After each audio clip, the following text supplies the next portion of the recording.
Thank you, Your Eminence, and good evening, everyone. It's a wonderful occasion here. I'm deeply touched by the invitation to share some ideas with you tonight.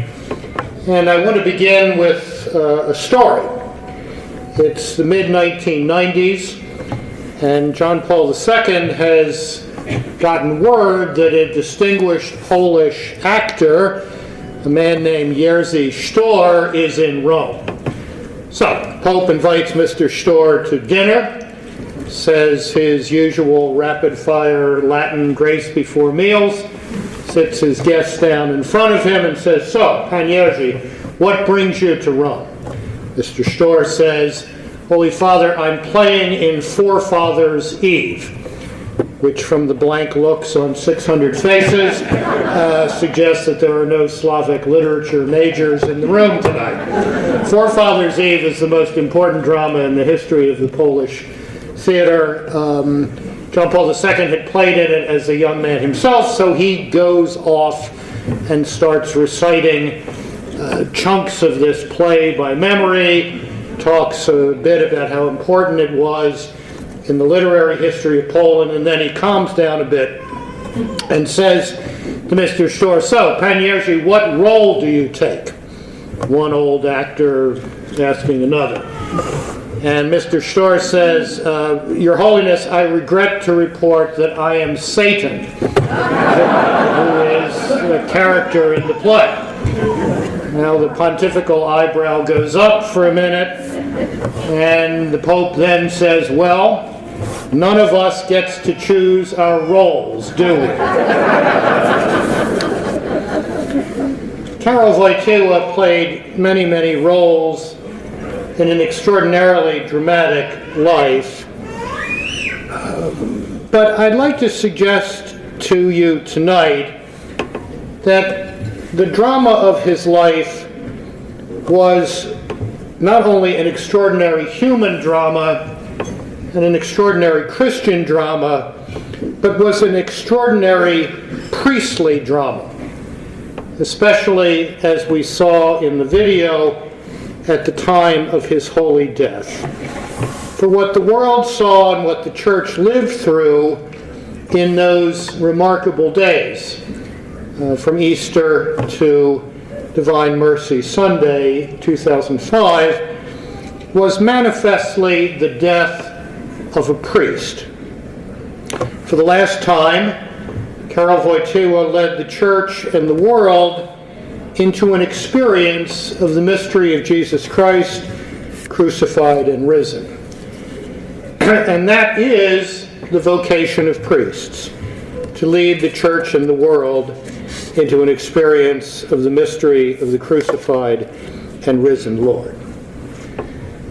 The extraordinary dignity with which John Paul II bore his final illness and his long suffering was the last great priestly lesson he taught the church and the world. And it was a priestly lesson and a paternal lesson, a fatherly lesson. As news of his death cascaded around the globe, tens of millions of people, perhaps even hundreds of millions of people, suddenly felt a little orphaned. In a world too often bereft of paternity and its unique combination of strength and mercy, Karol Wojtyła had become a father to countless men and women living in an almost infinite variety of human circumstances and cultures. When a pope is buried, a legal document called the Rogito, which summarizes his life and accomplishments, is buried with him, sealed in a metal tube and placed inside the cypress coffin of John Paul II on the morning of April 8, 2005. The Rogito for John Paul II ended in these fitting terms. John Paul II has left to all an admirable testament of piety, of a holy life, and of universal fatherhood. But what I'd like to suggest tonight is that this universal fatherhood was not generic, but rather quite specific. It was a distinctly priestly form of paternity, a form of paternity based on Christian fearlessness. Be not afraid, that familiar antiphon of the pontificate that first rang out at the Pope's installation on October 22nd, 1978, is a fatherly admonition, an expression of priestly encouragement. John Paul II lived a form of paternity that took its strength from Jesus Christ, priest and victim. Jesus Christ, who carried all the world's fear to the cross, and by immolating that fear in the perfect sacrifice of the Son to the will of the Father, enabled all who were incorporated into him to live not without fear, but beyond fear. For 26 and a half years, that proclamation of Christian fearlessness was John Paul II's program. Its focal point was the Great Jubilee of 2000. For John Paul, the Jubilee was not a kind of global birthday party for the Church's Lord, although deepening the Church's understanding of the Incarnation was surely at the center of the Jubilee celebrations. Rather, the strategic purpose of the Great Jubilee of 2000 was to launch the Church into the deep of a new evangelization, as the Pope put it in Novo Millennio in Eunte, his apostolic letter closing the Great Jubilee. If the Church stayed in the shallow waters, minding the institutional shop and following a strategy of managed decline, it wouldn't be or do much. More grievously, the Church of institutional maintenance and managed decline would fail its Lord. But having reminded itself on the 2000th anniversary of the Incarnation that all things are indeed possible with God, the Church had to get out of the shallows and put out into the deep of the modern world and the postmodern world and whatever other worlds humanity found itself in. Why? Not to argue, but to propose.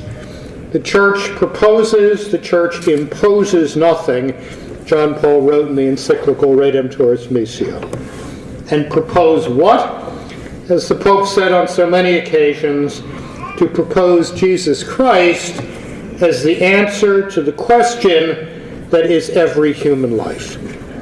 That was the proposal John Paul was convinced the world was waiting for out there in the deep of individual lives, as well as in cultures and societies. And that is the proposal the Church's priests have to make in order to inspire a renewed evangelical energy in the people of the Church, empowered by that priestly ministry to take the Christian proposal out into the deep of contemporary society. So, what were the sources of this priestly paternity, this distinctively priestly form of fatherhood in John Paul II? First inspiration came from his own father, Karol Wojtyła Sr., who was the defining figure in his life as a boy, an adolescent, and a young man. A quiet man with no formal education beyond elementary school, a retired military officer, a man of granite-like integrity, he was also, as his son later wrote, a man of constant prayer, who taught his son by example that the Church is more than a visible institution of which one is a member. For as John Paul II put it in Gift and Mystery, his vocational memoir, his father's ascetic and spiritual life taught the future Pope that the mystery of the Church, its invisible dimension, extends beyond the structure or organization of the Church. Structures, John Paul II would later put it, are at the service of the mystery. So, it was Karol Wojtyła Sr., the man everyone in the town of Wadowice called the captain, who first planted in the future Pope the idea that the life of faith first has to do with interior conversion, with letting the mystery enter into and begin to form our own lives. Perhaps just as importantly, Karol Wojtyła Sr. taught his son that prayerfulness and manliness go together. They're not antinomies. To be manly was, in fact, to be able to go down on one's knees in prayer before the mystery. To be manly was to be able to acknowledge one's utter dependence on the grace of God in one's life. As the son would later write of the father, his example was in a way my first seminary, a kind of domestic seminary. For a man in love with the gift of his priesthood, when he wrote those lines 50 years after his ordination, no finer filial tribute to a father could be imagined. The second inspiring source of a distinctly priestly form of paternity in John Paul II was the Archbishop of Krakow, Adam Stefan Sapieha, the man who would ordain him a priest. Until September 1st, 1939, Archbishop Sapieha was, if I may put it this way, a rather conventional ecclesiastical careerist. He had been one of the private secretaries of Pius X.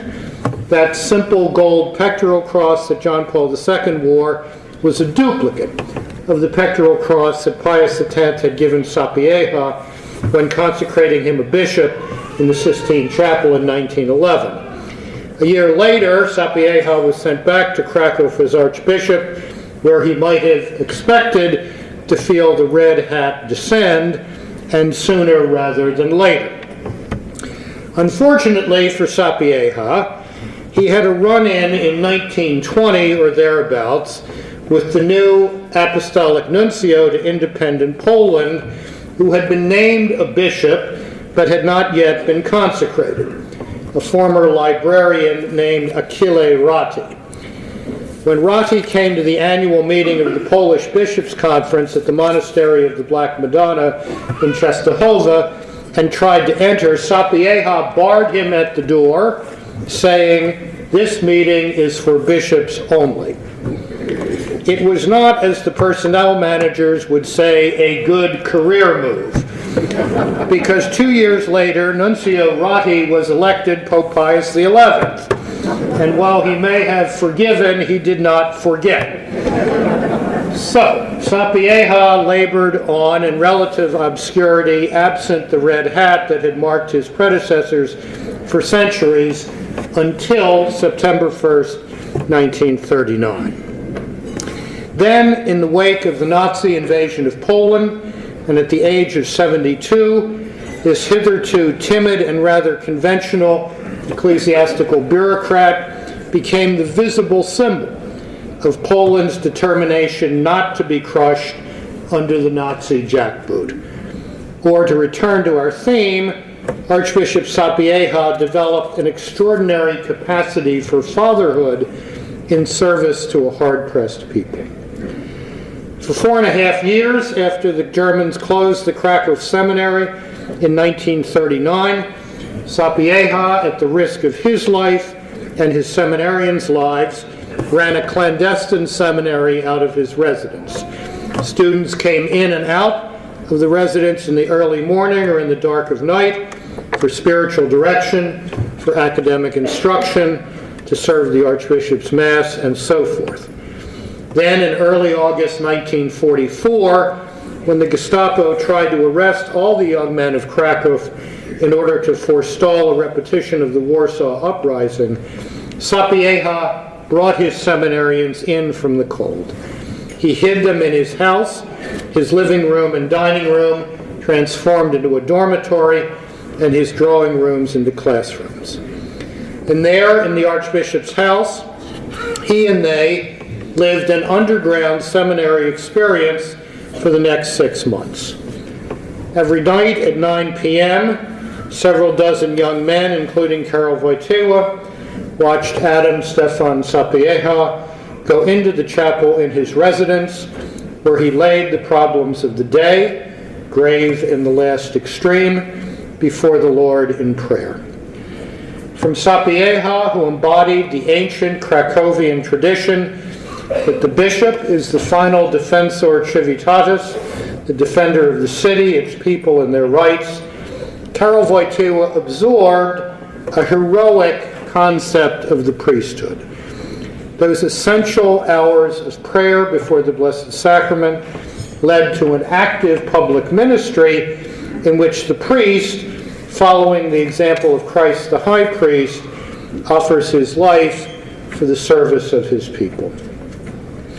When he finally got his cardinal's red hat in Pius XII's first consistory in 1946, Cardinal Sapieha's train was met on his return to Krakow from Rome by a huge crowd of well-wishers, and the university students present simply picked up the cardinal's car and carried it and the archbishop from the train station to the archbishop's residence.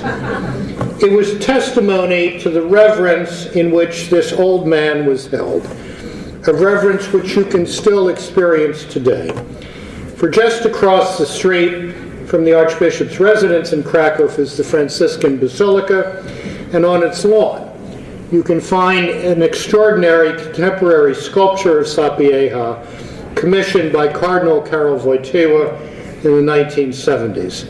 A man in a plain cassock staring down as if looking into the very jaws of hell itself.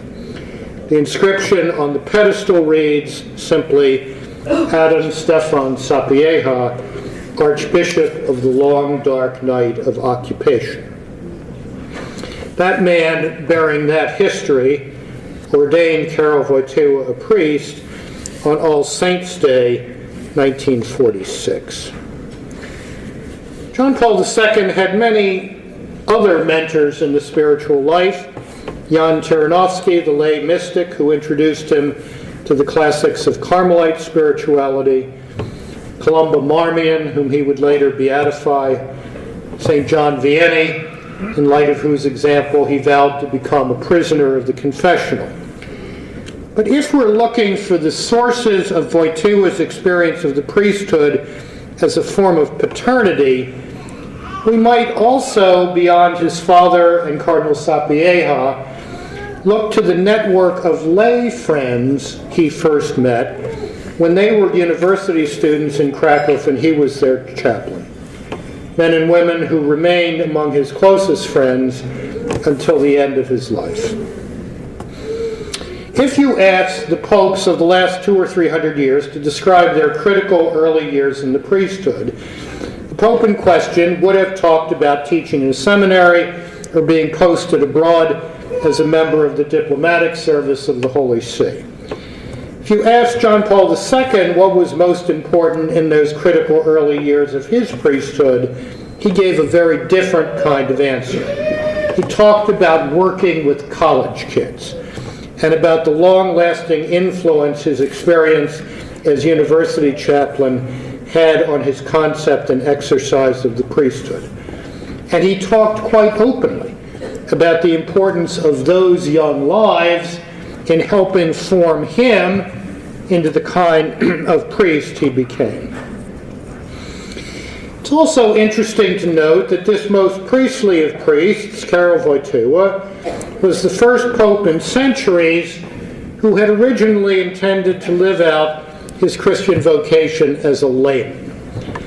Most of the other popes of recent centuries put on their first cassock at age 11 or 12 in an Italian seminary and emerged at age 22 ordained. This pope was different. This was a man who until he was a young adult, intended to live his Christian vocation as a layman. And even as he was wrestling with the idea that he had been chosen for the priesthood, he intuitively understood what Vatican II would come to call, 20 years later, the universal call to holiness. He knew that sanctity was not limited to the sanctuary. And so when, as a priest, he began forming young men and women into mature Christian disciples, he could see in this form of spiritual paternity the paternity he may have imagined for himself in another context prior to understanding that he had been chosen for the ordained ministry of the church. With these young men and women, many of whom went on to distinguished professional and academic careers, Father Karol Wojtyła was a challenging and demanding friend. But his challenge always was characterized by what one woman who knew him well for 50 years called his permanent openness. Or as another lay member of this remarkable circle of friendship put it, Wojtyła had mastered the art of listening. And that capacity for listening was complemented by a deep respect for the freedom of others and for their capacity to be responsible. One of Karol Wojtyła's old kayaking and hiking companions, a scientist, once told me, I talked to him for hours and hours, but I never heard him say, I'd advise you to. He'd throw light on a problem, but then he'd always say, you must decide. Gently compelling decisions, gently bringing young lives into an encounter with their own capacity for spiritual and moral growth. That was the hallmark of Father Karol Wojtyła's priestly form of spiritual paternity.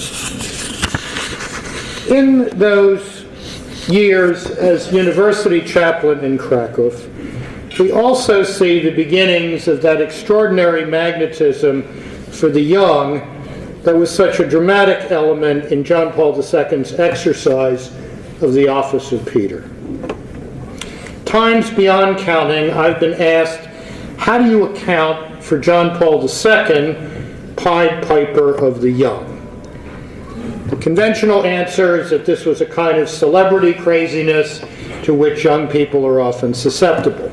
But that answer, which never made much sense, made absolutely no sense as John Paul II became old and crippled.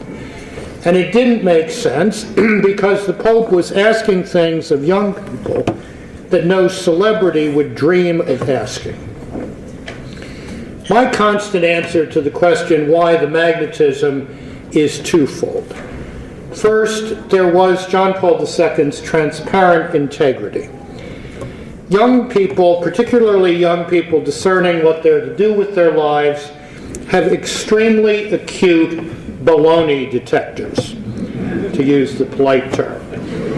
They can smell falseness several miles off, and there was not a whiff of that in John Paul II. Here, transparently, was a man who lived what he proposed. He didn't ask young people anything he hadn't required of himself. He was not asking them to take on any burden he had not borne.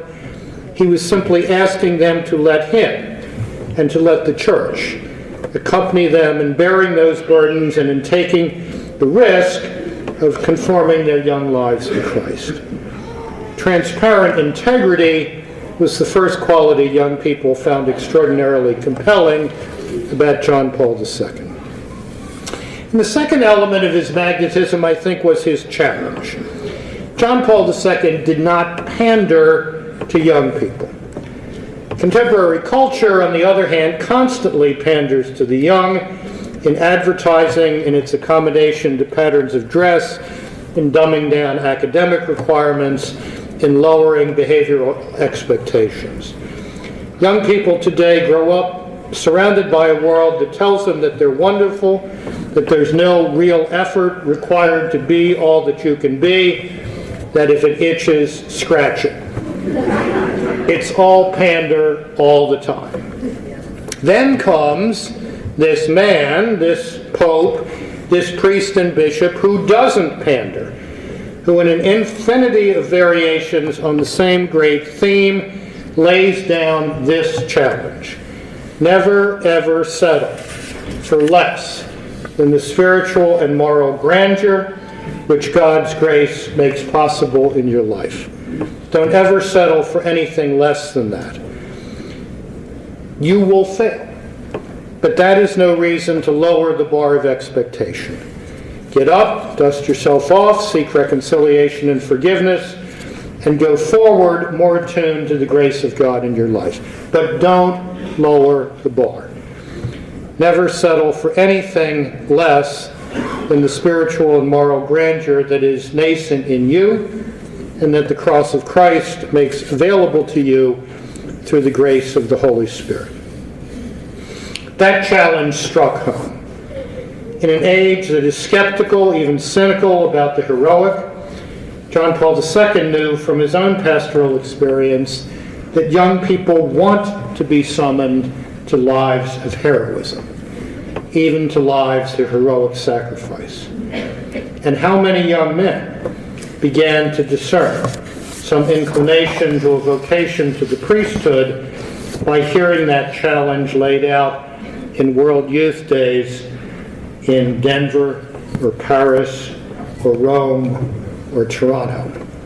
A lot. Perhaps even a lot right here tonight. John Paul's papal thinking on spiritual paternity was at its richest in the 1980 encyclical on God the Father, Dives in Misericordia. By the time he came to write Rich in Mercy, John Paul had been thinking about fatherhood for a long time. He had come to think of his own priesthood as a form of paternity. And as his intuitions about fatherhood deepened, he had made a dramatic claim in a poetic essay called Reflections on Fatherhood. There, in the mid-1970s, Wojtyła wrote, "Everything else will turn out to be unimportant and inessential except for this: father-child love." And then, looking at the simplest of things, all of us will say, could we not have learned this long ago? Has this not always been embedded in the bottom of everything that is? Fatherhood is at the bottom of everything that is, not electrons, protons, neutrons, and all the other apparatus of the atom.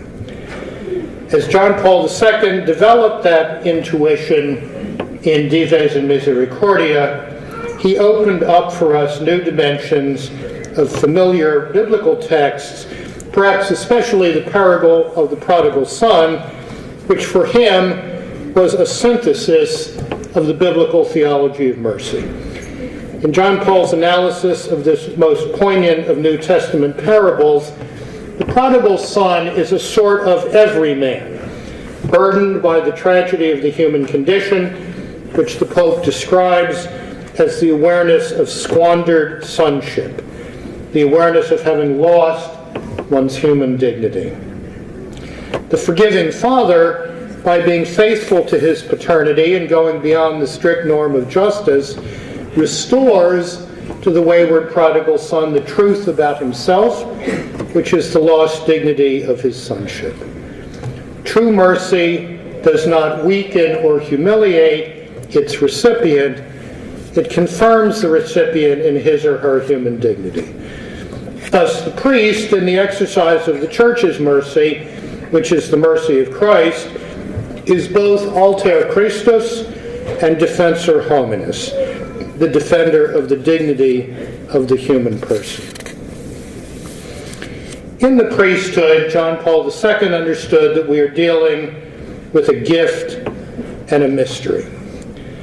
Reflecting on the mystery of the priesthood as understood by John Paul the Great, I'm often reminded of something a former seminary rector, Cardinal Ed O'Brien, once said to me. A man will give his life for a mystery, but not for a question mark. If we are looking for the reasons why John Paul II was, as Cardinal William Baum once put it, the greatest vocations director in the history of the church, I think the answer is here.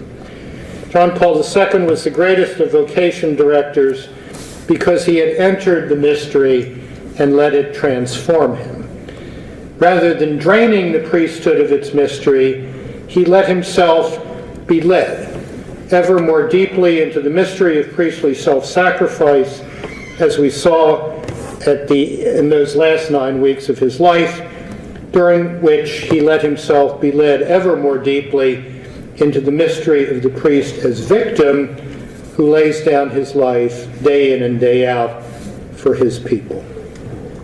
How could he do this? He could do it because he was a radically converted Christian disciple whose discipleship was the foundation of his priesthood. His living his priesthood as a form of spiritual paternity was rooted in that discipleship. And that quality of radical discipleship is the first thing we are seeking in a man who is discerning whether he too has been chosen for the priesthood. Everything follows from that, including the priest's capacity to call the people of the church, all the people of the church, to holiness and radical discipleship. The lessons of John Paul II's experience of the priesthood and his teaching about the priesthood are perennial. They have inspired an entire generation of priests, and thanks to the work of this and the other seminaries whose foundation he inspired, they will continue to inspire generations of priests to come. May St. John Paul II intercede for this great work underway here in Boston and bring it to fruition. Thank you.